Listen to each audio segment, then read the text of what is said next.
Selamat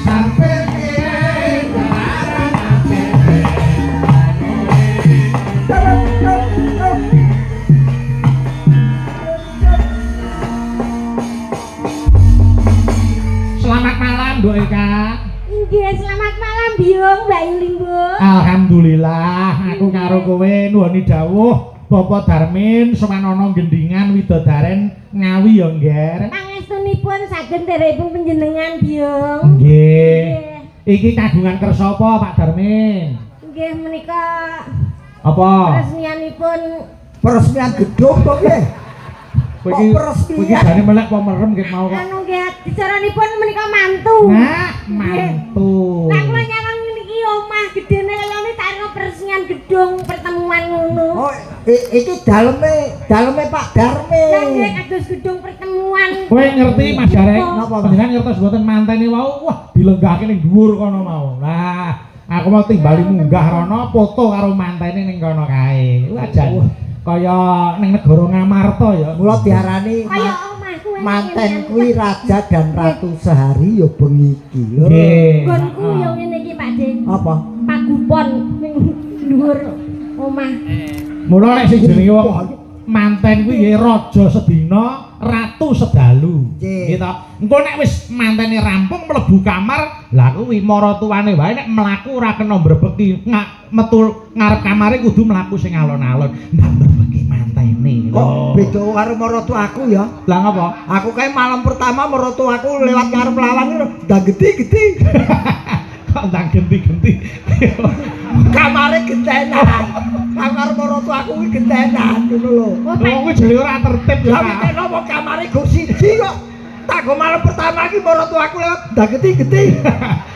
Lah mbok pantune iki ngalah ning pos satpam apa ning pos ronda. Mangsamu manten kecekel kowe. Ora tanggap ya, Kak. Ah nggih Pak De iki yo ndek bojo.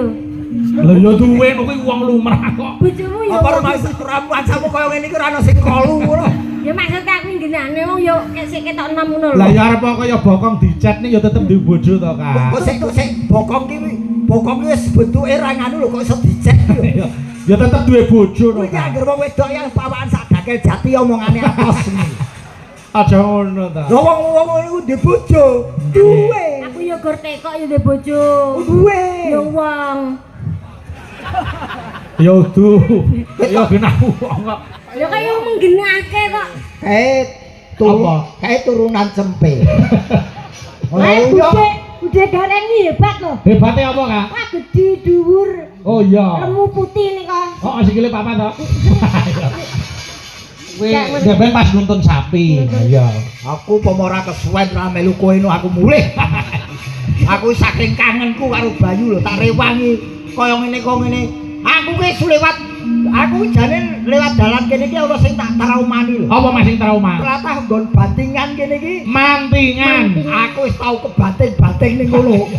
Wis saiki wis halus dalane kok ya. Mobilku remuk ning kono ning cedhak pos apa ketimbang kono. Kak, Dalem kowe mamu lak cedhak tlatah kene. cedak kula mriki. Sragen kene iki pira wene to? Nggih. Seragenmu ngendi to, Kak? Sragenipun kok kula Sukodono Biung. Sukodono. Sukodono apa kecamatan? Kecamatanipun Sukodono. Kelurahanipun nggih Baliharjo. Kelurahane Baliharjo. Baliharjo Sukodono. Terus dukuhe? Dukuhe ngendi? Dukuhe nggih menika jumbleng. Kowe nek pengen ngerti sinden weton jumbleng ya iki. Mula ya wujute ya ngono kuwi. mula ya omongane kaya telek. Ngelokne aku telek. Wah, aku ora ngelokne kok dene kowe rumangsa ya alhamdulillah. Terus arep mbok padakne aku sinden saka telek. Telek nggon kuwi nek nggon karo nggonmu beda. Kok iso? Telek nggonku nek biasane telek nggonmu lak ora enak ambune. Lho, Tak omongan. Telek apa sing enak ambune? Tur telek ora mambu. Bos e to ngerti sing apa? Telek apa sing enak ambune apa telek sing ora mambu? Telek sing ora mambu. Ngono lho ta.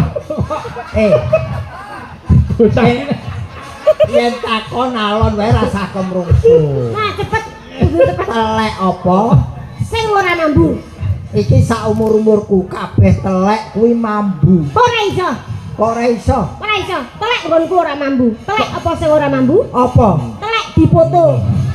Kok wong kok seneng men moto telek kok ya. Lah wektu moto ki apa ora mampu. Mas Gareng. Foto telek.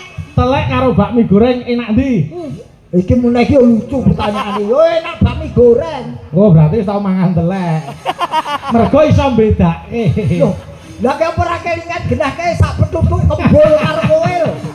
Mangane bareng kowe. Wah, aku Bami karo telek. apa ora ono sing dirembuk liyane telek.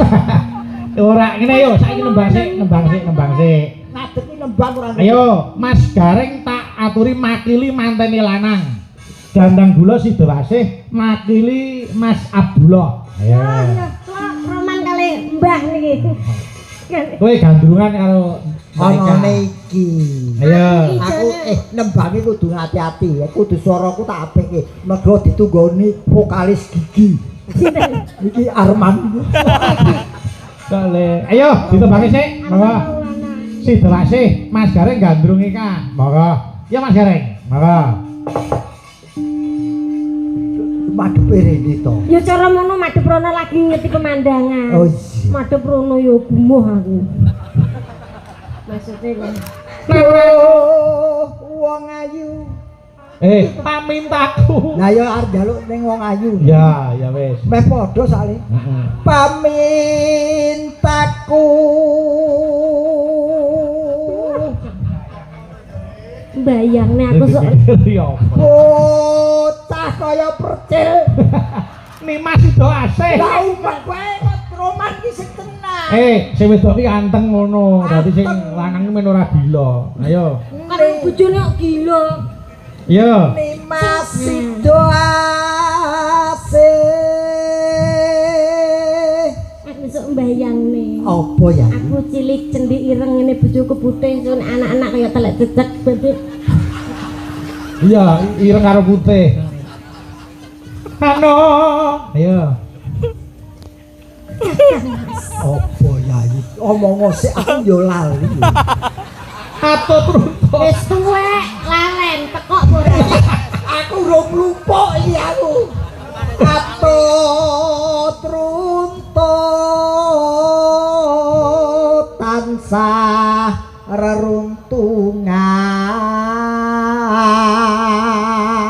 reruntungan. Nggih, terus Mas Gareng wajahmu selalu teringat di hatiku. Pipimu nan indah, hidungmu yang mancung, bibirmu pink dan matamu. Matamu dhewe iki. Bahasa iki Indonesia. roman kok malah padu iki piye to, Jan? Puisi bahasa Indonesia kok. Nek ora mata-matake karo bojone kok. Lah ngatai bahasa Indonesia ini apa? Nek Anek netra ki bahasa Jawa. Tuwek, lalen, ngeyel kok iso kandhani matanya. matanya, ya matanya. Matanya kira. Ayo. Ben tak jamong terus ben lali. Ing sarina sawah ngine. Hop gentihe ka. Iya, Nduk. Nano nano. Datan kinggang serapon.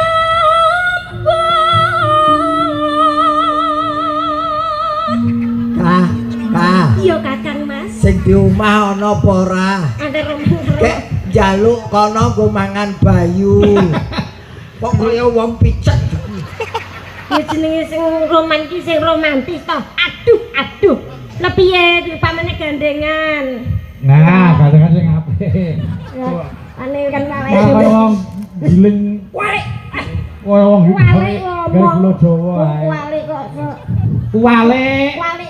Lah ngene ya mbok setahun ra dadi anak. Lah apa Mas? Lah bulet bae. Ya Kak, tutuke Kak. Menoe. Ya. Nggih, amun ado nggih. Ya, heeh. Padha dene ya iki. Wes, aku mah niku kedasar asli. Iya. Wes, sing wedok pekok lanang pekok anake budret ya. Ya. Nggih, lamun Aku nek nek wong lali kok seneng lho lagi. Lamun. Ya. Lali virus lali. Ya Kak. lamun aduh. Iki nyambung apa to? Ora roman ra patheken ya. Ngapa ta? Kowe iki ngapa? Wong tuwa dibanteng ngene. Susah nek pamane pasangan gak serasi ngene lho, kudune saumuran apa piye kok karo mbah-mbah ngene iki aku Ora yang apa. bisa. Lah wis karo srundeng kuwi. Wis sapa kuwi? Son kuwi. Sapa serundeng? Iki wis gampang masuk angin. Ayo. Mengodlok nunggunya jelo tok lho. Alon wae to alon. Ayo. Lamun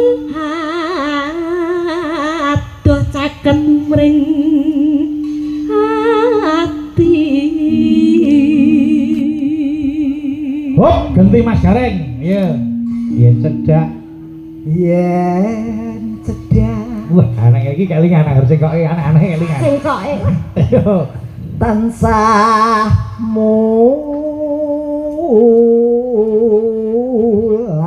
mulat. Hop, sauteka. Sida geneping telung kasun aku mendung iki lho. Salah ibu dhewe kok. Menoe. Ayo. Sida asih Mas Gareng. Do mimi lan mintuna. Eka. Hayo bareng Kang Mas ana tepi wah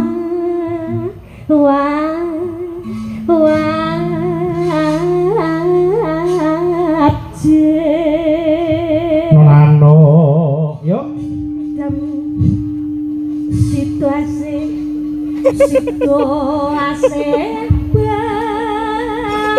Maksudnya tak bumbu ta. Ayo Mas Gur.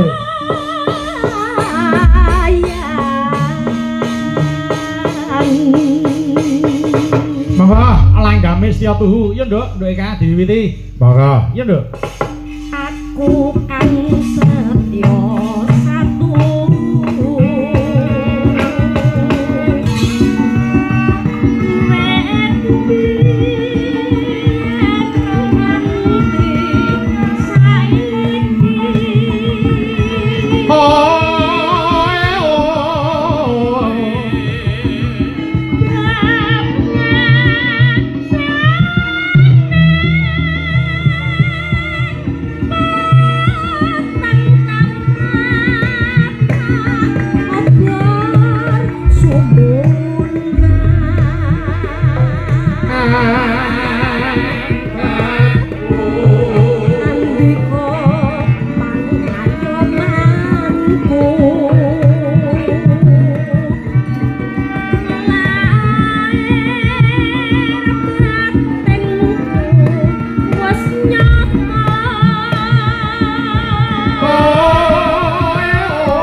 Lanjut. Mugi antuk berkahing widi kanthi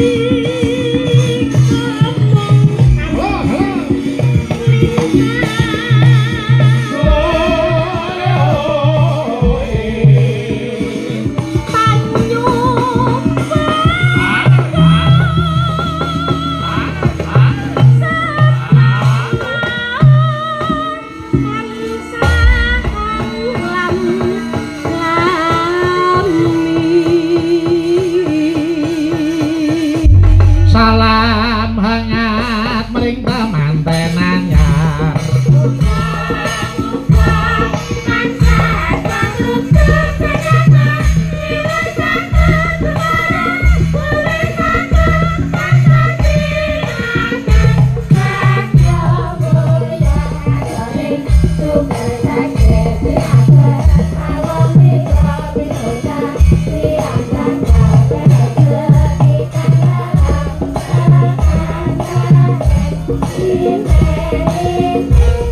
Dua kali.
Mugi-mugi temanten